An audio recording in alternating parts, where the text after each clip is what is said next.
of these reasons. What are the specific causes of victory and help?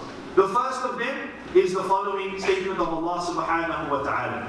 Allah subhanahu wa ta'ala says in the Quran, وَعَدَ اللَّهُ الَّذِينَ آمَنُوا مِنكُمْ وَعَمِلُوا الصَّالِحَاتِ لَيَسْتَخْلِفَنَّهُمْ فِي الْأَرْضِ كَمَا اسْتَخْلَفَ الَّذِينَ مِن قَبْلِهِمْ وَلَيُمَكِّنَنَّ لَهُمْ دِينَهُمُ الَّذِي ارْتَضَىٰ لَهُمْ وَلَيُبَدِّلَنَّهُم مِّن بَعْدِ خَوْفِهِمْ أَمْنًا يَعْبُدُونَنِي لَا يُشْرِكُونَ بِي وَمَن كَفَرَ بَعْدَ ذَلِكَ فَأُولَٰئِكَ هُمُ الْفَاسِقُونَ. I want us to pay careful attention to this ayah. This ayah from Surah An-Nur, ayah number 55. Allah subhanahu wa ta'ala says, Allah has promised those who have believed among you and done righteous deeds that He will surely grant them succession to authority upon the earth, just as He granted it to those before Him. And that we will surely establish for them therein their religion, which He has preferred for them. And that He will surely substitute for them after their fear, security. Why? Because they worship Me, not associating anything with Me. And whoever disbelieves after that, then those are the defiantly disobedient. So what do we learn from this ayah? We learn four main concepts, four main reasons, and four main causes for the help of Allah subhanahu wa ta'ala. If we want Allah to establish the deen in this world, if we want Allah subhanahu wa ta'ala to grant us safety, security, prosperity, if we want Allah to grant us authority, if we want to be able to substitute the fear, the hunger, the absolute terror that Muslims are living in the world today, then Allah subhanahu wa ta'ala is giving us the recipe, the roadmap, the plan to achieve this. The first of them is Allah subhanahu wa ta'ala says that He promised those who believe, those who have Iman. So that's our first cause that we want to look at. Allah subhanahu wa ta'ala is saying that He promises those who have Iman. In the hadith of Jibreel, when Jibreel comes to the Prophet sallallahu alayhi wa sallam in the form of a man and says to him, Ya Muhammad, tell me about Islam. What does the Prophet say? If you testify that there is none worthy of worship except Allah, and that Muhammad is the messenger of Allah, and that you establish the prayer, and that you pay the zakah, and you fast the month of Ramadan, and you perform the hajj if you are able to do so. If you look at the four that comes after the shahada, all of them constitute evidence, and they constitute a proof of that statement that you've made. I bear witness that there is none worthy of worship except Allah, and that Muhammad is the messenger of Allah. And how am I going to prove that? I'm going to pray 5 times a day. I am going to pay my zakah. I am going to fast the month of Ramadan. I'm going to perform the hajj if I'm able to do so. Because the testimony, without anything to back it up, without evidence, without proof, is weak. As we can see around the Muslim world today. Are you Muslim? Yes. What's your agama? Islam.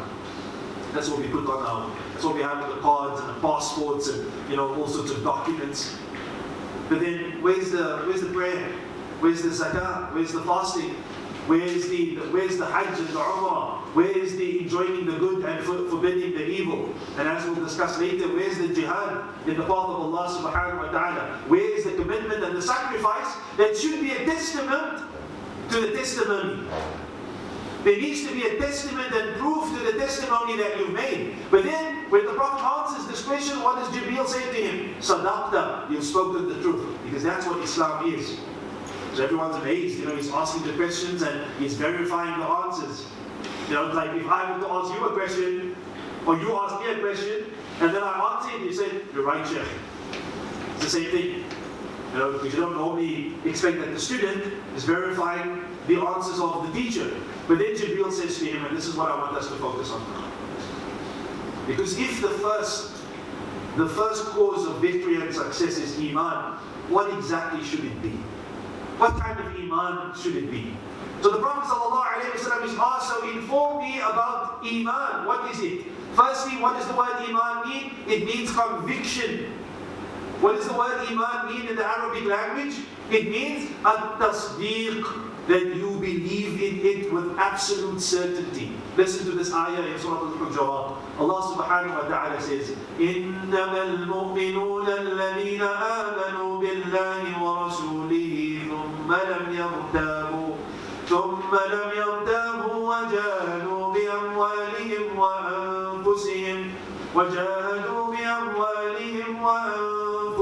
فِي سَبِيلِ اللَّهِ أُولَٰئِكَ هُمُ الصَّادِقُونَ. The believers are only those who believe in Allah and His Messenger, then they have no doubt. No doubt. No doubt. And they go in jihad with their lives and with their wealth in the path of Allah. What does Allah call these people? أُولَٰئِكَ هُمُ الصَّادِقُونَ. They are the truthful ones. Those people who believe in Allah and His Messenger, then they have no doubt, no hesitation. SubhanAllah, look at what we are living in the Ummah today. People are no longer accepting the established orthodox tafsir of the Quran. People are doubting, Muslims are doubting whether the Quran is the book of Allah. Oh, it doesn't conform with science. Oh, there's unscientific facts in the Quran. Or, there are things in Islam that don't make sense. They're not rational. I need to reject it. I can't believe in the Sunnah anymore. I can't believe that the Prophet ﷺ said this or said that. This is where we are right now. This whole idea of certainty in the knowledge that Allah subhanahu wa ta'ala has revealed the book, that Allah subhanahu wa ta'ala has sent the Prophet that needs to be obeyed. The Prophet must be obeyed. So they have certainty in this. So the Prophet then, in his answer to Jibreel, what did he say? أَن تُؤْمِنَ بِاللَّهِ, that you believe in Allah. That you have absolute certainty that there is none worthy of worship except Allah. That Allah subhanahu wa ta'ala has the most beautiful names and perfect attributes. That Allah subhanahu wa ta'ala is the creator of the heavens and the earth. The word Rabb, we say every single day in our salah. Alhamdulillahi Rabbil Alameen. But who is this Rabb that we worship? Who is this Rabb that we praise? What does the word Rabb mean? I want to share 6 meanings with you tonight, so that we understand that when we have this iman in Allah subhanahu wa ta'ala as our Rabb and as our Ilah and as the one that is unique in every single way, that we begin to think about that. Firstly, the word Rabb means that Allah subhanahu wa ta'ala is our master. That when He commands us, we obey. And when He prohibits, we refrain. The word Rabb, its first meaning is that Allah subhanahu wa ta'ala is our master. And as I'll talk about some of the other causes, they are directly related to this iman that you and I are supposed to have. That there's no one's authority is higher than the authority of Allah subhanahu wa ta'ala. And we will see that the cause for the downfall of every single Muslim empire in the history of Islam, one of the reasons has been this. That they forgot that there's an authority higher than themselves. Because if I'm the Sultan, if I'm the Prime Minister, if I'm the President, if I'm the King, and one day I believe that I have a power and an authority greater than that of Allah subhanahu wa ta'ala, then my downfall is near. This is what we will begin to see. As we will look at next week, Wednesday, one of the reasons for the downfall of the Ottoman Empire is the introduction of foreign constitution and legal codes into the Muslim world.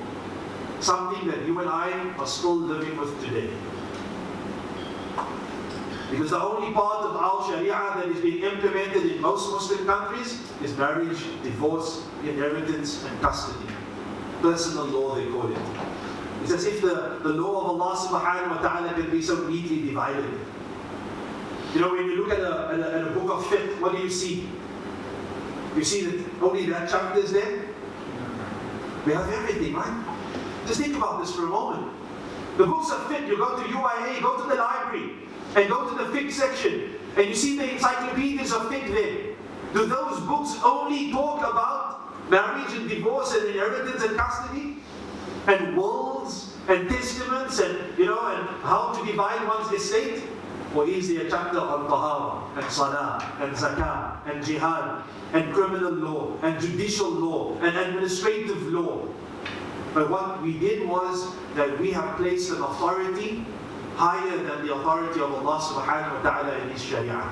So the word Rabb, its first meaning is that Allah subhanahu wa ta'ala is the master. Number two, which is directly related to that, is the concept that Allah is the owner. The word Rabb means a owner, a Malik. He is an owner. Maliki Yawmiddin. Not only does He own the Day of Judgment, He owns the world that He's created. Let's sit back for a moment. I want you to imagine that you've invited me to your home.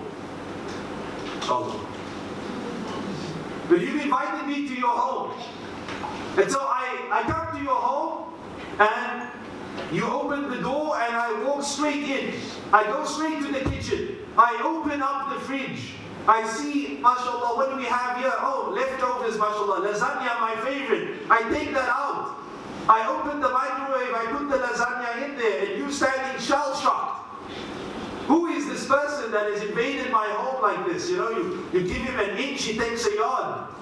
And I sit down after I've eaten the meal. I take a cutlery, a table, a cloth, and I sit down and I enjoy that meal while you stand there still in shock. Would you approve of this behavior? Why not?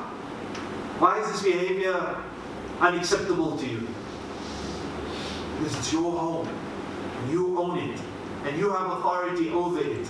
You are not happy that someone does in your home that which you have not allowed them to do, which you have not given them permission to do. So if Allah subhanahu wa ta'ala is the Malik and the owner, and He tells us what we should and should not do in this world that He has created, should we doubt that for a second? Should we have any hesitations? No, because we have been conditioned into not thinking like that. It's all about the individual. It's all about me. It's all about what I own, what belongs to me, my knowledge, my success, my wealth, my property. All of this is mine. But when we die, or when someone dies, what do we say? Inna lillahi wa inna ilayhi raji'un. But again, words are for basically empty. To Allah we belong, and to Allah we will return. It's what we say whenever we hear about the death of anyone. Or when something calamitous happens, Inna lillahi wa inna ilayhi raji'un. But that needs to become a reality, something that we believe in. The third meaning of the word Rabb is the provider. Al-Raziq. Allah subhanahu wa ta'ala is the one who provides. And Allah subhanahu wa ta'ala is the one that bestows His ni'mah upon us every single day. Do you think that the Muslims were victorious over the Quraysh at Badr because of something innate to themselves? No. All material means were stacked against them. But yet Allah subhanahu wa ta'ala granted them victory. That is part of rizq. Do you think that Allah subhanahu wa ta'ala granted us victory over our European enemies during the Ottoman Empire because we were always the best army? No, not necessarily. Sometimes there were these alliances that the Ottomans had to deal with. The French and the English and the Romanians and the Hungarians and the Austrians and the Prussians and the Russians. And they were lying. Just do me a favor, there's a really great book. It's not written by a Muslim, but it gives us a lot of insight. The book is called The Ottoman Endgame. It's about the last few years of the Ottoman Empire, especially World War I. And subhanAllah, you find that the Ottomans are fighting on multiple fronts. They're fighting everywhere. Gallipoli, they're fighting in Armenia, in the Caucasus, they're fighting in Egypt, they're fighting in Syria, they're fighting in Palestine, they're fighting in the Arabian Peninsula. All of these different places. And no one can understand why the empire still stands. Like, why is it still there? Why hasn't it collapsed yet? It's going to take a few more years for that to happen. But one of the reasons is that Allah subhanahu wa ta'ala is the one who decides, who provides. Allah subhanahu wa ta'ala is the one who makes decisions. Allah provides for people, from places they could never have realized. But provider. Number 4, the 4th meaning of this is caretaker. Allah subhanahu wa ta'ala is our caretaker. The 5th meaning is that Allah subhanahu wa ta'ala is the sustainer. And the last of these meanings, who can tell me? What is the last of these meanings? We said Allah subhanahu wa ta'ala is the master. Allah is the owner. Allah is the provider, the sustainer, the caretaker. And the last meaning that I want to share with you tonight is that Allah subhanahu wa ta'ala is the one who is the disposer or the decision maker, would be another way to say it. All affairs are in the hands of Allah subhanahu wa ta'ala, as the Prophet told Jibreel. أن تؤمن بالله وملائكته وكتبه ورسله واليوم الآخر وأن تؤمن بالقدر خيره وشره. What is Iman? To believe in Allah, to believe in the angels, to believe in the books, to believe in the messengers, to believe in the last day, and that you believe in the qadr, the good and the bad of it. This is what Iman is. In another hadith, in Bukhari and Muslim, the Prophet ﷺ said, Al-Imanu bid'un wa sab'una shu'ba. Iman is 70 odd branches. The highest branch, what's the highest branch, my dear brothers and sisters? The statement of La ilaha illallah. That's the highest branch of Iman. Then the Prophet said the lowest branch of Iman. What's the lowest branch of Iman? To remove something harmful from the path, from the road. And he said that modesty is a branch of Iman. Iman has all of these things and everything in between. In fact, Imam al-Bayhaqi, that great Shafi'i scholar, he wrote a book dedicated to this in multi-volumes. It's called Shu'abul Iman. I'm not sure if it's translated or if there's a summary of it, because it's a really big book. But he wanted to document those 70 odd branches. So he did an exhaustive study of all of the ahadith in which the Prophet mentions that action or that statement is from Iman. And here's another research proposal for you, because you love to do this. Is to take some time. You can type it in to ask Sheikh Jujal. He's always helpful, alhamdulillah, but sometimes not so much. But he's helpful. You can read books. The recent proposal is come up with at least 20 of the branches of Iman. 20 branches. We mentioned 3 tonight.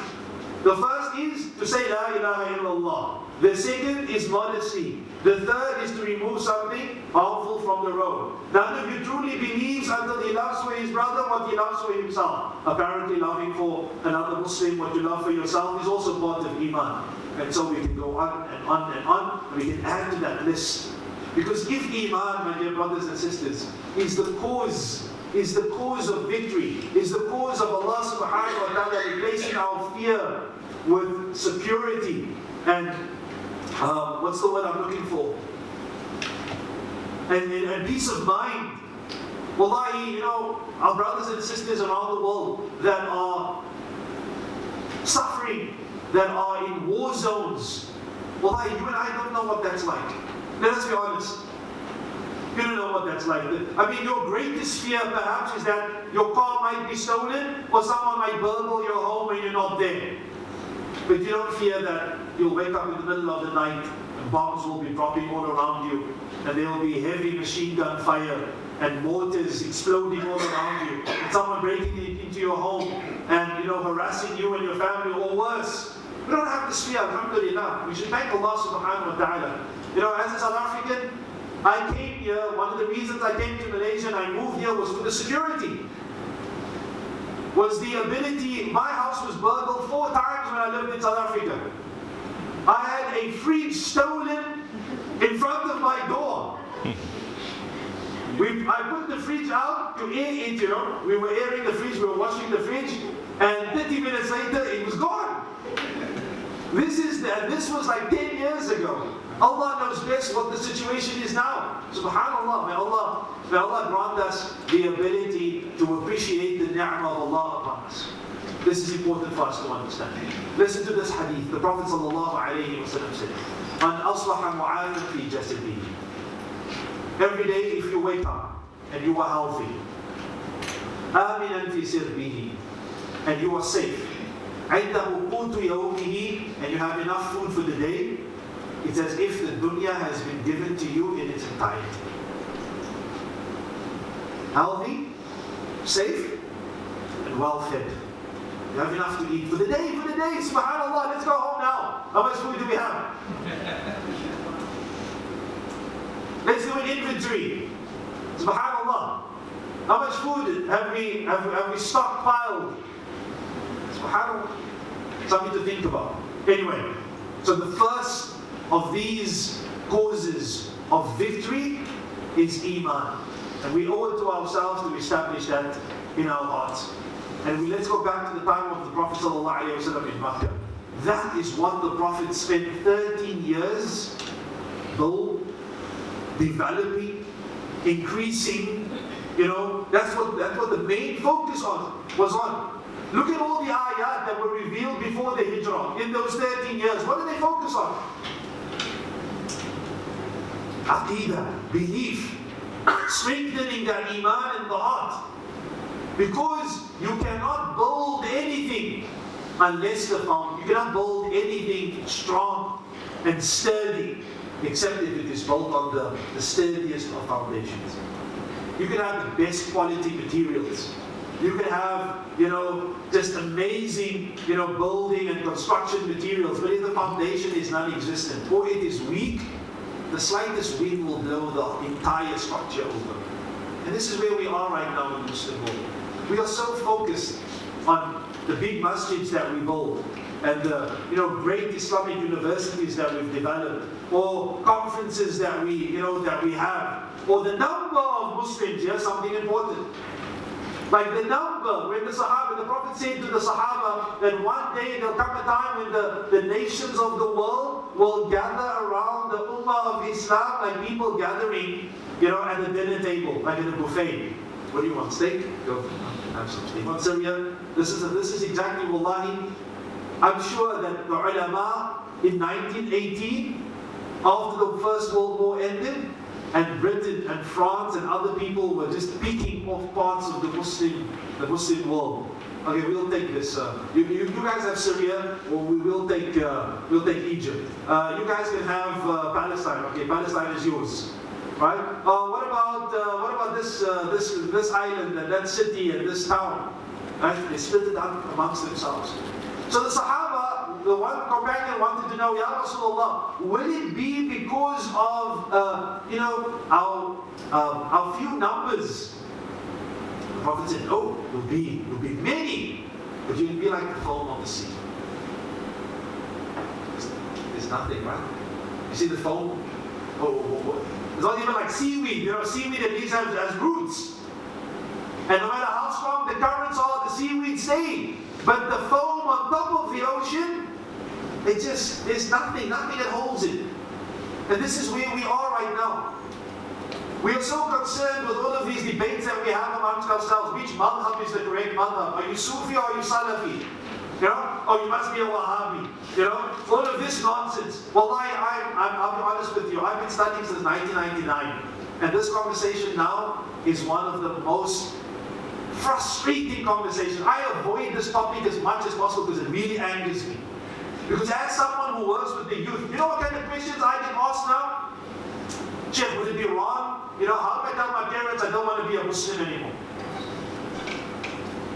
This is what I deal with now on an almost daily basis. Every day I get calls and SMSs and emails. Sheikh, please talk to my daughter. Please talk to my son. Please talk to my brother. My brother is, he has doubts about Islam. And we're still bothering with these conversations. Phone. Just millions and hundreds of millions of Muslims, but phone. Why? How do we rectify this situation? We rectify the situation by understanding that what made the Muslims in the time of the Prophet ﷺ and the Sahaba and the early Umayyad dynasty and the early Abbasid dynasty and the early Mamluk era, the early Uthmani era and the early Mughal era was this firm commitment to establishing Iman in themselves and in their communities. Were there mistakes? Were there crimes committed? Were there things that we should be ashamed of as a Muslim ummah? Definitely. But at the beginning, at the core of all of that, was this iman that they had in Allah subhanahu wa ta'ala that was unshakable. This commitment. But let's move on to the second aspect. What is the second reason Allah subhanahu wa ta'ala promises the Muslims success? What is the second? Allah says, Allah promised those who believe, and then good deeds. Those who do good deeds. And what is a good deed, my dear brothers and sisters? What is an amal salih? What are the salihat? We need to define it so that we know exactly what we need to do. Because I'm sure that each and every one of us will agree that it's not just salah, that it's not just zakah, or fasting, or performing the hajj, or feeding the poor and the needy. It's much more than that, isn't it? The Prophet ﷺ said, help your brother if he is the oppressed or the oppressor. The Sahaba were perplexed. How do you assist someone if they are the oppressor? Isn't it so? I mean, it's easy if I told you, please help that person, he's oppressed, he's being persecuted. Oh, that makes absolute sense, it's a good thing to do. Must be a good deed, alhamdulillah. But how do you help someone if they are the oppressor? The Prophet ﷺ said, you stop him from oppressing. You prevent him. You step in. The Prophet ﷺ also said, if any one of you sees an evil, let him change it with his hands. And if he's unable to do that, then with his tongue. And if he's unable to do that, then let him hate it in his heart. That's the weakest form of iman. There's a lot of action. So what I'm trying to say is that good deeds, al-amal al-salih, has to be defined in a more comprehensive way. And perhaps the best definition is the definition of Ibn Taymiyyah, rahimahullah. Ibn Taymiyyah's definition is not the only definition, but it's one of the most comprehensive. And so we'll use it tonight. Good deeds, amal al-salih, is a comprehensive term for everything that Allah loves and is pleased with. Al-amal al-salih, ibadah, worship of Allah, is everything that Allah loves and everything that is pleasing to Allah, everything that Allah is pleased with. Salah, does Allah love salah? Does Allah love zakah? Sadaqah, helping the poor and the needy, treating your parents well, being just and fair. All of these things fall under al-amal al-salih. Whether they are statements, whether they are actions, whatever they may be. If you trust Allah more than you trust anyone else, you rely upon Allah exclusively, Allah loves that. He loves the mutawakkilin. He loves the sabirin. And these are not things that you say, and they are not necessarily things that you are doing, but they are states of your mind and your heart. This is the reality. Next week, that this is where we started going astray. Whether it's astrology, whether it's bending the laws of Allah subhanahu wa ta'ala because it does not fit the economic policies of the empire. We want to maximize the tax revenue, so we break a few. Like Imam Al-Nawawi rahimahullah, just as an example, but this is not connected to those three empires. Imam Al-Nawawi was alive during the time when the Mamluk dynasty, which was based in Cairo, was controlling Egypt and controlling Syria. So the Sultan, when he was in Damascus, the Mamluk Sultan, he wanted to tax the people of Syria, a tax that when he asked the ulama about it, they said it's haram, it's illegal. So Imam Al-Nawawi, he got so upset about this that he wrote these harsh letters, not perhaps harsh, I shouldn't use harsh, strongly worded letters to the Sultan, reminding him to have taqwa and to fear Allah subhanahu wa ta'ala, because this is not right. You understand? So we believe that we can change the laws of Allah subhanahu wa ta'ala, we can bend them, we can look for those loopholes, then this is a form of weakness. What's one of the biggest problems we have in the Muslim community? Just as a side note, it's corruption and bribery. And as a South African, we can talk about this till the cows come home. The English have these strange statements. The cows come home, and then they're straight out of the horse's mouth. They have this fascination with farm animals. animals, I don't know why. But okay, the point that I would like to stress here is that one of the reasons why we have so much of these problems in the Muslim world is because we have abandoned the law of Allah subhanahu wa ta'ala. In some way, shape or form, we have committed shirk with Allah subhanahu wa ta'ala. Knowingly and unknowingly. What's worse, if it's knowingly or unknowingly?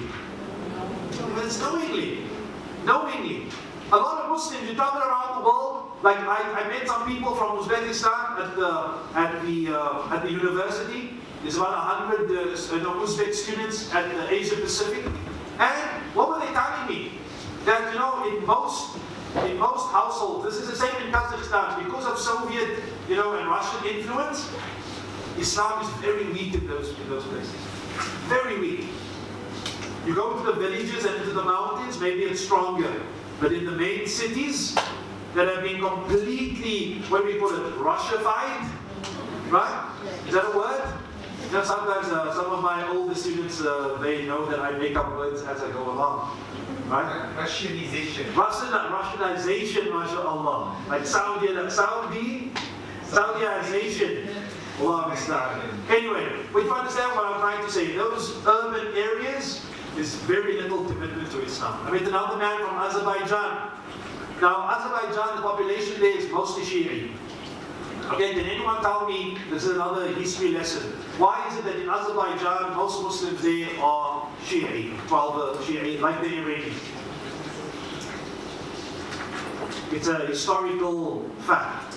The Ottomans, they were one of the main rivals in early Ottoman history was the Iranian Shi'i dynasty called the Safavid Ad-Dawlat al-Safawiyya, and they adopted 12 Shi'ism as the official madhab of their state. And so they spent a lot of time, effort and money spreading Shi'ism in the Muslim world. So that's why you find it on the borders with Turkey today, like Armenia and Azerbaijan and northern Iraq, you will find that many of the Muslim communities there are Shi'i.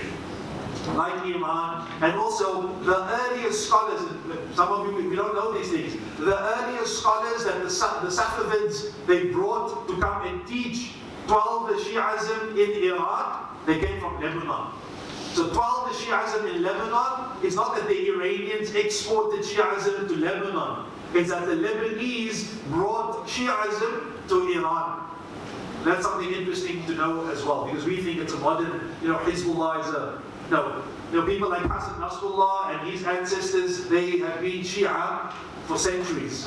Okay, it's not something new. This is an old, sort of alliance and relationship. But anyway, perhaps we'll talk about that as we move forward. Allah subhanahu wa ta'ala is...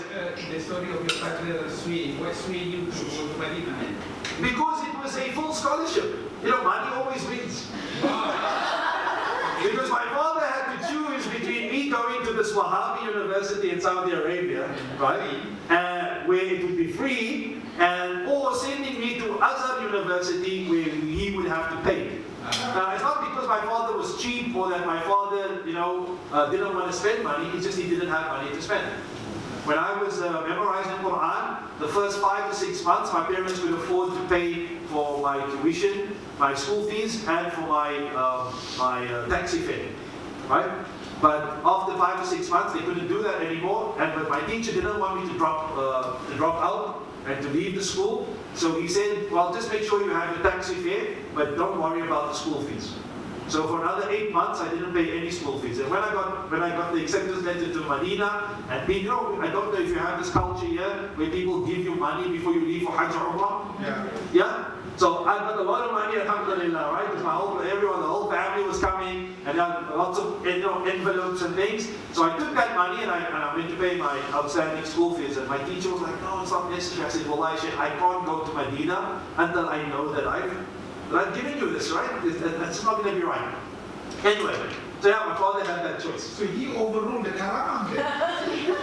Yeah, like I said, money talks shit, like money is it's a powerful incentive, right? But, wallahi, my father, the next day I came home for vacation. My dad and I, we argued. We argued like, the argument got so bad. Because now I was studying, right?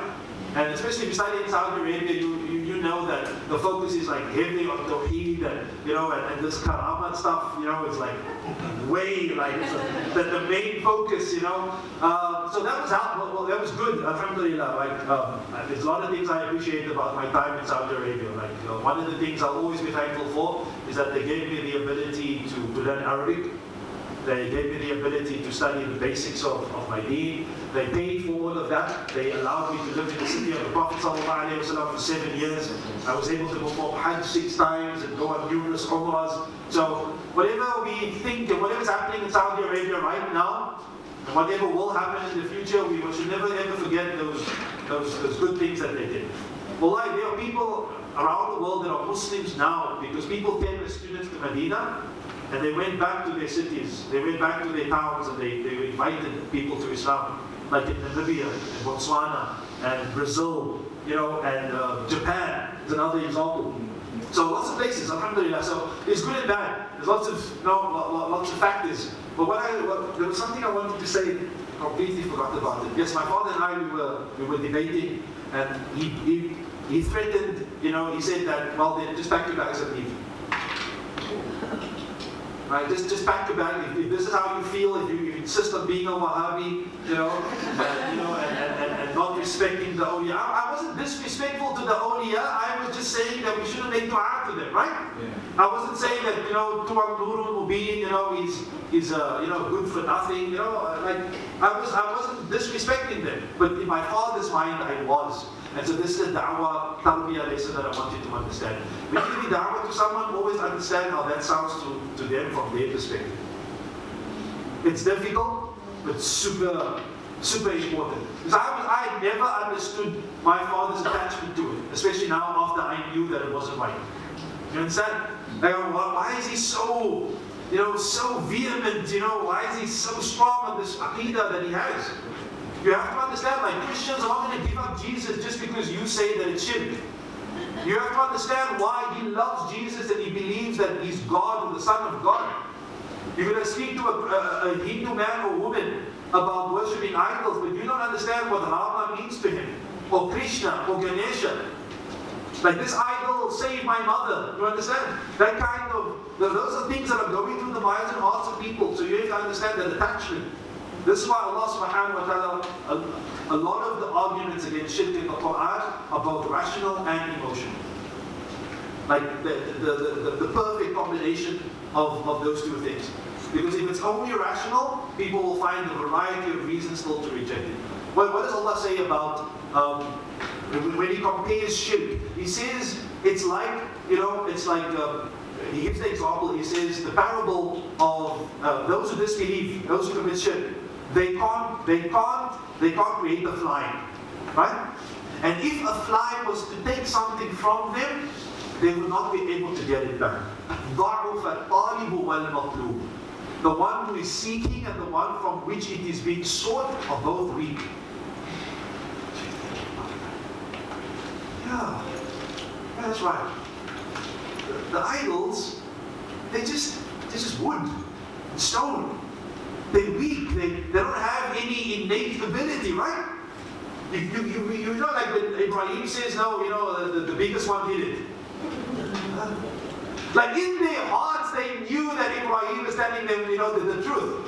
But at least he was appealing to them in a different way. It wasn't just, your idols are worthless, No, the biggest one did it. Not really.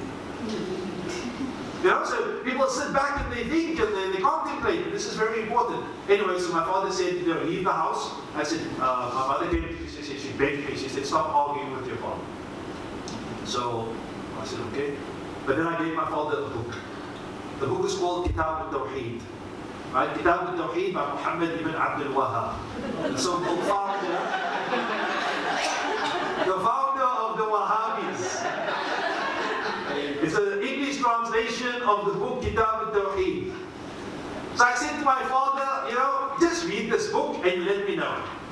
2 days later, Allah, I'll never forget this. This is why when my father passed away last year, I thought that My father wasn't a perfect man, or as none of us sitting here are. But this is the thing that I'm most grateful for, in the last 20 years. My father then took that book, and he said, okay. And he took 2 days, and my dad liked to read. And he read it in 2 days. And then he came to me and he said, my son, finally, everything you're telling me, it makes sense now. Because whatever you think about Sheikh Muhammad ibn Abdul Wahhab, or the Saudis, or the Wahhabis as they are called by their enemies, because I don't know, and none of my teachers ever called himself a Wahhabi, or told us that we should call ourselves that.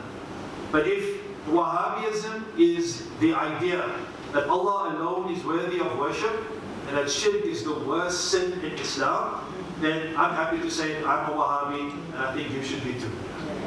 If that is what it is, like Imam Shafi'i said, that if loving the family of the Prophet ﷺ makes me Shi'i, then I'm Shi'i. You understand? If loving the Prophet ﷺ's daughters and grandchildren, makes you a Shi'i, a Rafidi, then everyone knows that I'm a Rafidi. So coming back to this, my dad read it, he came to me and said, finally makes sense. You know why it makes sense? Not because of the book, not because of the person. Because the Sheikh, every single chapter is a chapter heading, Allah says, the Prophet says. Chapter heading, Allah says, the Prophet says. Chapter heading, Allah says, the Prophet says. And that's what we as Muslims need right now. We don't need Sheikh this and Sheikh that and Imam this and Imam that. We need them to help us understand. But more than anything else, right now the Muslim Ummah needs more than anything else is to connect to the book of Allah subhanahu wa ta'ala and the authentic teachings of the Prophet sallallahu alayhi wa sallam, and have the sincere commitment to want to implement that in our lives, our communities and our societies. That's where we need to be right now. If we forget about all of these, all of these slogans and statements and all of these petty, debates that we are having, I call them petty. If someone disagrees, so be it. But in reality, they are petty in comparison to what we are supposed to and meant to be focused on. Like I was telling my students this morning in class, I said to them, listen, the companions of the Prophet ﷺ, when they fought the Persians, the Persian general Rustum, he invited someone to come and explain to him why the Arabs are here. Just imagine that. It's like you have this massive empire with this massive army, and you get these Arabs that they always consider to be, beneath them. It's like now. What would be a comparison? It's like in South Africa. You have the Sand people. Have you seen this movie, The Gods Must Be Crazy? Yes. Oh, you don't watch movies? Oh, sorry. I apologize. But the Sand people are people that are running around with loincloths and bows and arrows, and there's still communities like that. They're not as, I don't want to use the word primitive, right? I don't want to use the word primitive, but you understand what I'm trying to get at, okay?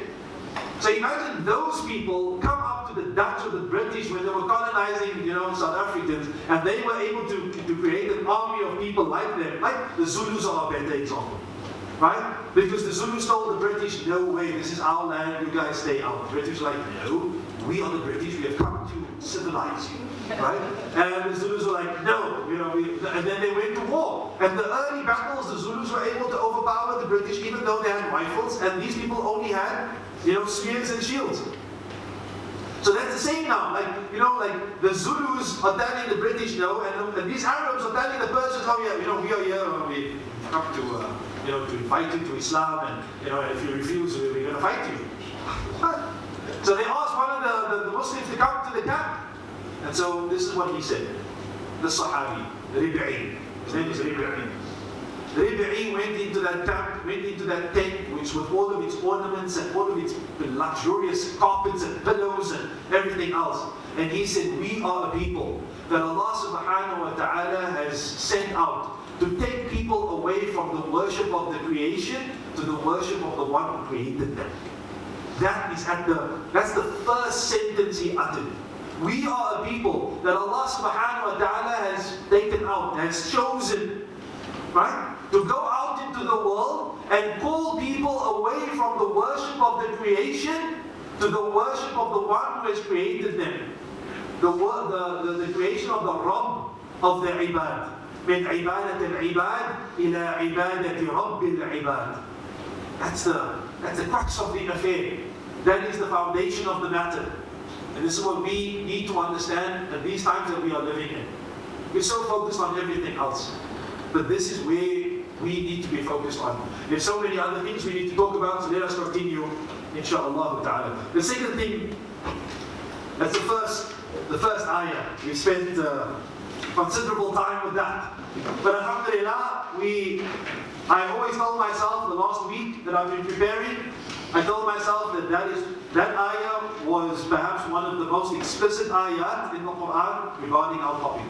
So I always knew that we were going to spend a lot of time on that. The second thing that I want to focus on, the second ayah, is an ayah in Surah Ali Imran, ayah number 105.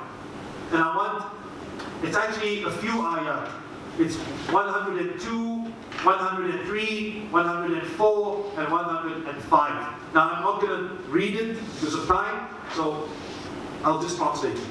Allah says, "O you who believe, fear Allah subhanahu wa ta'ala as He deserves to be feared, and do not die except as Muslims, and hold on to the rope of Allah, all of you, and do not dispute and differ amongst yourselves.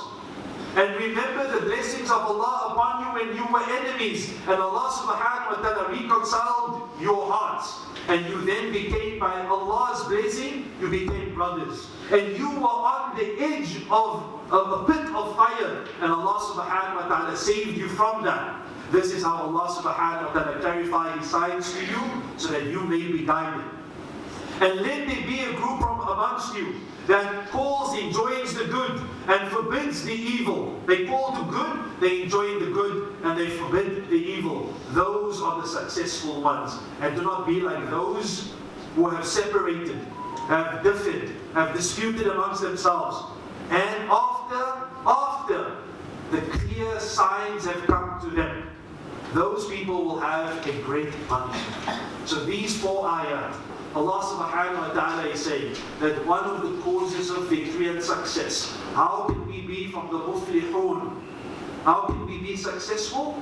The way to achieve that is through unity and brotherhood, and not to differ amongst ourselves. So I'm going to mention a few things. These ayat, they are packed with causes and with reasons for success. So the first of them is taqwa.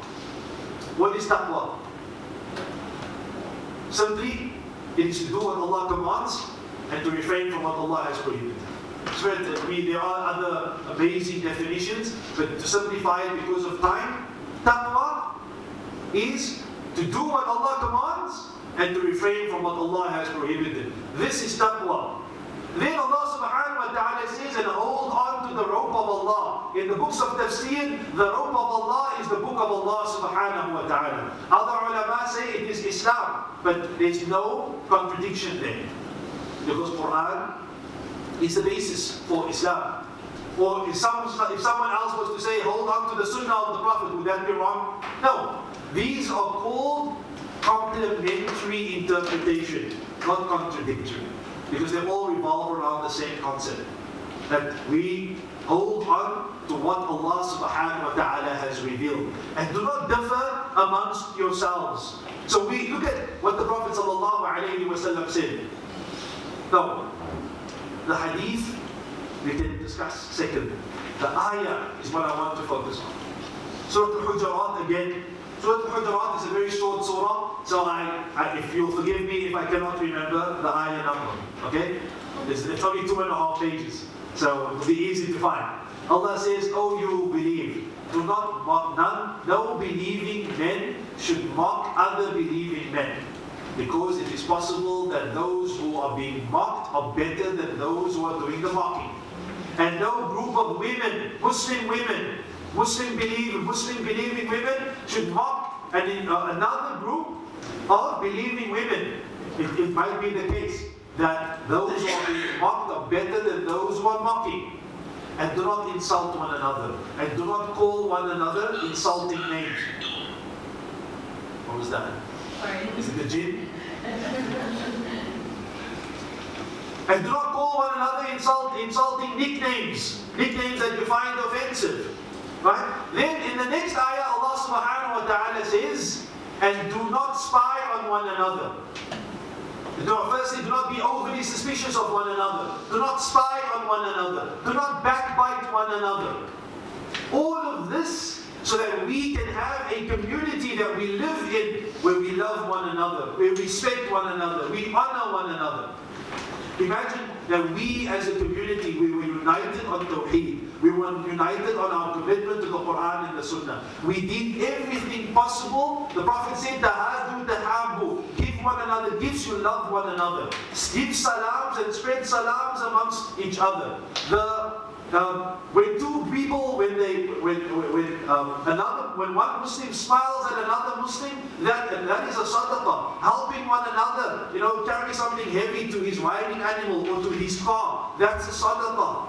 Look at how much importance Islam places on a community that is unified, that has real brotherhood, not words, not empty statements.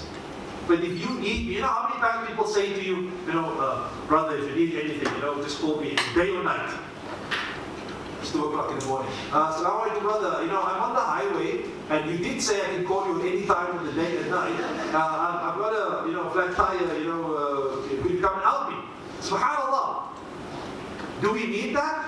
Well, I give you the perfect example of this when we were students. A man came into Masjid al-Nawawi, and the South African students, we were all sitting there. And he said, you brothers, you must come over, come to my hotel room, inshallah, my wife will cook for you, And then one of the students said, what night? The look on that man's face was, I felt bad for him. Because it was very apparent that he was just saying what he just said. Like niceties, oh, you must come over, come and visit, inshallah. Now, alhamdulillah, the Malaysians don't have this problem. Right? If they want you to come over, then they'll insist that you should come over, you must come over, they'll feel, insulted if you don't come over. But I know that in other countries, it's just part of the conversation.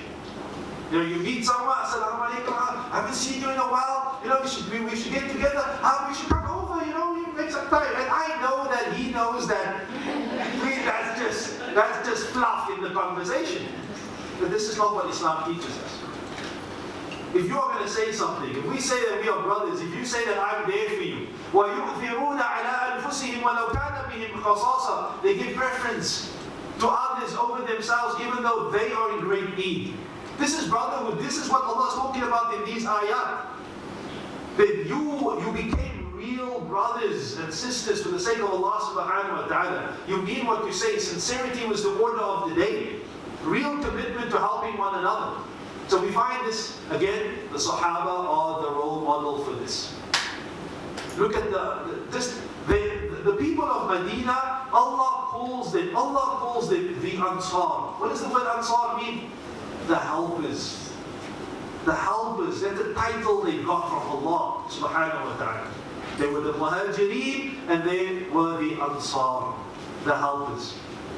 So this is where we need to be in terms of creating that brotherhood. Islam gives us all of these things that we should do and things we should avoid to have that real brotherhood. One of the reasons why the Ottoman Empire started to weaken was because people started only looking out for their own interests. There were all these rival factions, very similar to what's happening in Malaysia right now. Am I allowed to talk about this? Yes. I kind of like my life. I'm not sure President Suits. But on a serious note, you have rival factions, different parties, different interest groups, different people only concerned about themselves. Wallahi, if we get to that point in our history now, whether it's in this country or any other country, where people are able to give preference to the greater good over their own, their own interests or the interests of their clans or their parties or their electorate or the people that vote for them, then we'll begin to see real change in the community. Because if I'm only interested about me and mine, then this is the kind of situation we are going to find ourselves in. It's happening in Saudi Arabia, it's happening in Egypt, it's happening around the Muslim world. It happens in a household. Forget about a government. They have all these competing interests, and no one is willing to say, listen, let's put all of that aside and let's just focus on what is most important. What they be doing, they're going and marching to Tabuk. In fact, the Munafiqun were telling you. But the other Sahaba, the sincere companions of the Prophet ﷺ, they also had certain reservations. It's in the middle of summer. They're going to face the Romans and their allies and their vassals. It's harvest time, right? They are outnumbered. It's far away. It's 800 kilometers from Medina. So many reasons not to go. But forget about what I need and what I want right now. What is the best interest of the deen and the Muslim community?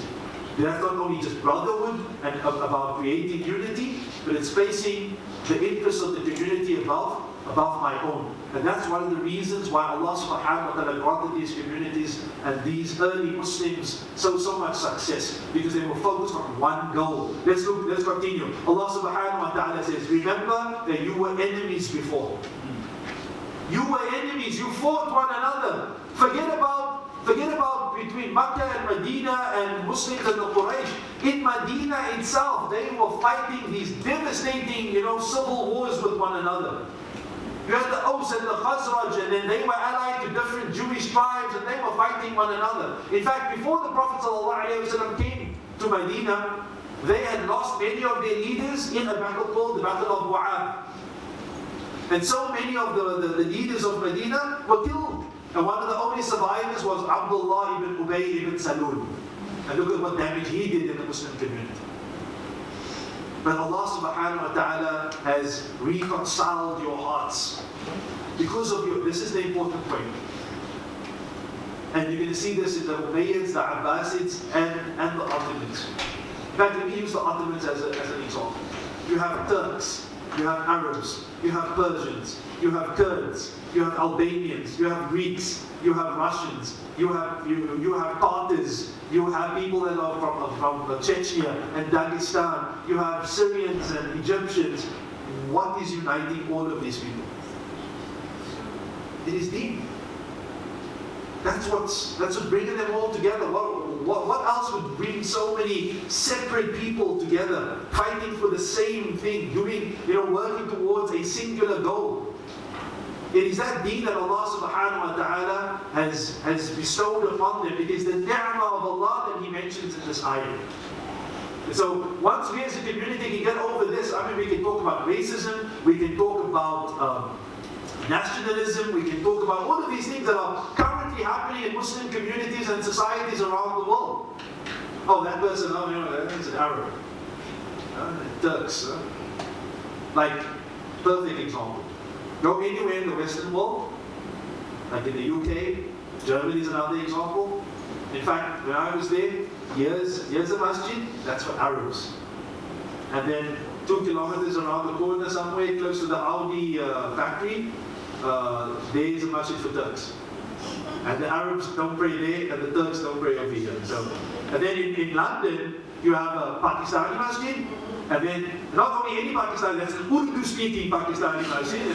Then you have a Punjabi-speaking, Pakistani masjid, and then you have a Bangladeshi masjid. But because Bangladesh has 2 dialects, right? So you have Sylheti, and then you have the normal Bengali, so that's separate. And then you have all the other stuff that goes with that, the Baralvis and the Deobandis. And then you have the Somali masjid. They also got their own stuff going on there. So right, they have 2 different masjids.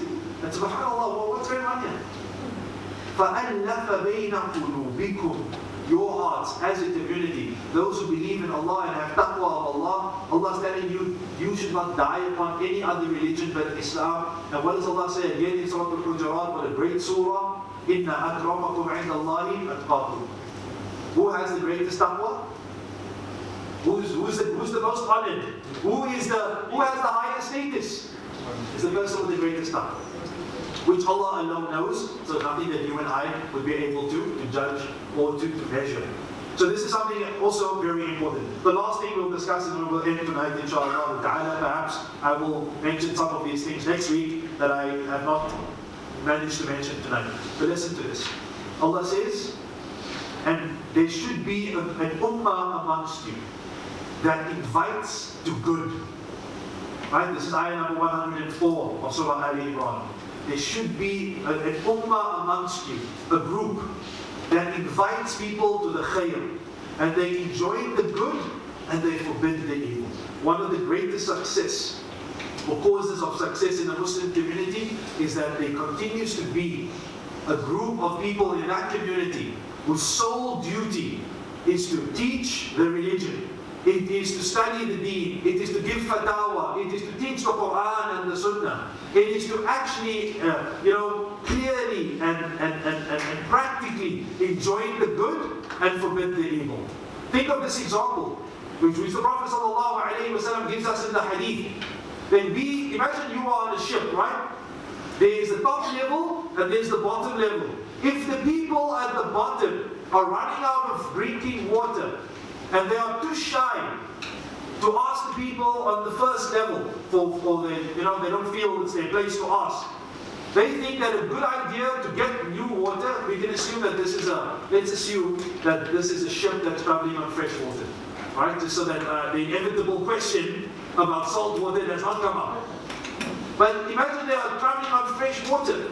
If the people on the lower level make a hole at the bottom of that ship, and the people on the top level see them doing it, but do not stop them, what is going to happen to all of those people aboard that ship?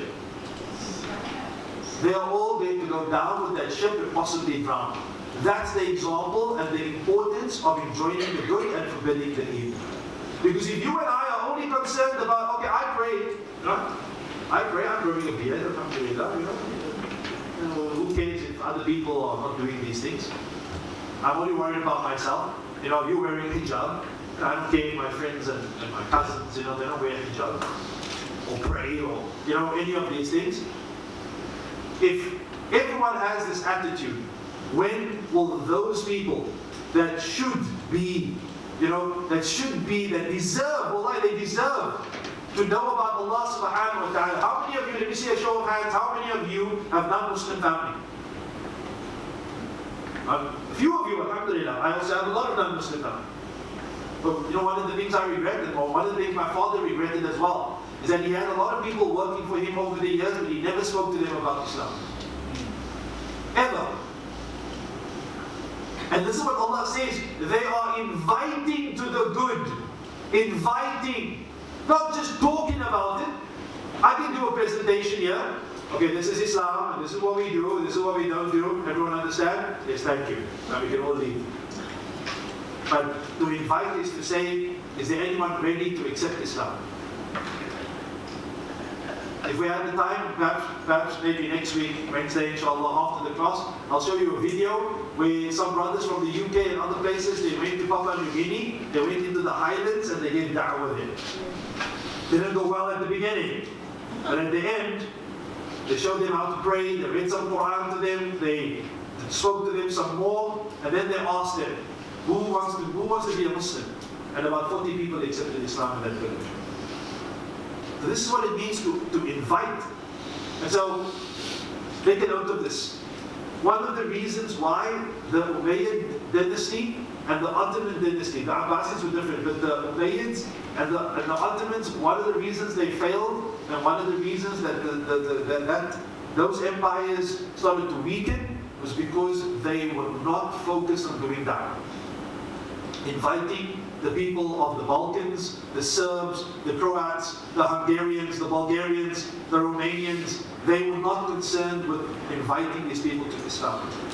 Yes, certain communities, even today, Albania as a Muslim population, Bosnia as a Muslim population, is mostly Muslim. But those like that, compared to the population of that entire region, it's a tiny percentage. And then one of the reasons for that is the Ottomans did not spend a lot of time inviting people to Islam. And the Umayyads made the same mistake, because one of their reasons was that If these people become Muslims, they will no longer pay jizya. Right? They'll no longer pay jizya. So, there's no need for them to become Muslims. And this is the opposite of what Allah says leads to success. Invite people to the good, enjoy the good, forbid the evil. وَأُولَٰئِكَ هُمُ الْمُفْلِحُونَ. And those people, they are successful. I had some other things that I wanted to discuss with you. The next topic on my list of topics was jihad.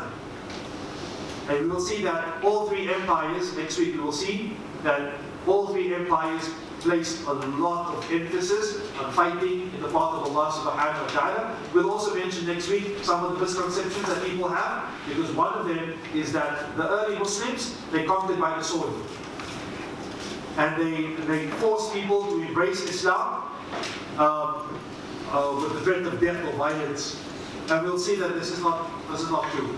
There might have been certain generals or individual Muslims who were guilty of this, no doubt. But as a policy, in fact, Salim the First, the Ottoman Sultan, the one who became the first Khalifa of the Ottoman Empire, he wanted a fatwa from the Mufti, the Shaykh al-Islam, where they could force people to become Muslims. And the Mufti said, un-Islamic, not going to happen. And then he said, okay.